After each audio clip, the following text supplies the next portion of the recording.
ကဲခုနလပိုင်းအတွင်းထဲမှာကန်ဆာတာဆန်းလက်တအားကိုကောင်းမွန်နေပြီးတော့ငွေအစုလိုက်အပြုံလိုက်ဝင်လာကိန်းရှိတယ်တထေးဖြစ်ကိန်းရှိတယ်နေ့နဲ့၄မျိုးကိုဖော်ပြပေးမှာဖြစ်ပါတယ်ဒီနေ့နဲ့၄ခုဟာဆိုရင်တော့ခုနလပိုင်းအတွင်းထဲမှာငွေကြေးပိုင်းနဲ့ပတ်သက်ပြီးတော့ငွေကြေးစည်းစိမ်ချမ်းသာနဲ့ပတ်သက်ပြီးတော့ကြီးကြီးမားမားဝင်လာတာမျိုးထိပေါက်တာမျိုးအစုလိုက်အပြုံလိုက်ရရှိတာမျိုးအမွေရရှိတာမျိုးအကျွေးအဟောင်းပြန်လည်ပြီးတော့ရရှိတာမျိုးစတဲ့ထူးခြားမှုတွေငွေကြေးနဲ့ပတ်သက်တဲ့ကံကောင်းမှုတွေရွှေဝင်ငွေဝင်မှုတွေကိုကြုံတွေ့ရမှာဖြစ်ပါတယ်ငွေကြေးနဲ့ပတ်သက်ပြီးတော့အဝင်လွယ်တယ်လို့အထွက်လဲလွယ်နေတတ်ပါတယ်နည်းနည်းလေးဂရုစိုက်ပေးရမယ့်ကာလတော့ဖြစ်တယ်ဒီနေ့နဲ့၄ခုကတော့ဘာတွေလဲဆိုတော့တနင်္လာသားသမီးဗုဒ္ဓဟူးသားသမီးတောက်ကြသားသမီးနဲ့စနေသားသမီးတို့ဖြစ်ပါတယ်မိမိနေ့နဲ့ပါတယ်ဆိုရင်ကိုယ်တိုင်ဗီဒီယိုလေးကိုစုံအောင်ကြည့်ရှုပေးပါဤနေ့နဲ့၄ခုကငွေကြေးနဲ့ပတ်သက်ပြီးတော့ကန်ဆာတာဆန်းလက်တအားကိုကောင်းပါတယ်ဒါပေမဲ့အနည်းငယ်အညံ့လေးရှိပါတယ်ဒါကြောင့်ငွေဝင်လက်တွေပိတ်နေတယ်ဆိုရင်တော့ကိုယ့်ရဲ့မွေးနေ့နေ့မှာခိုခွေကြီးငါးစာကျွေးပေးပါတရိษံအစာလှူပေးပါ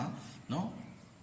ဖယားမှာကိုယ်တိုင်ကိုကြပန်းရေချမ်းကက်လူပူဇော်ပေးပါကိုယ့်ရဲ့မွေးနေ့မှာလုပ်ရင်ပို့ပြီးအကျိုးထူးပါတယ်ခင်ဗျာခုနှစ်ရသားသမီးများအားလုံးကိုကြီးချမ်းသာခြင်းစိတ်ချမ်းသာခြင်းများနဲ့ပြည့်စုံကြပါစေနော်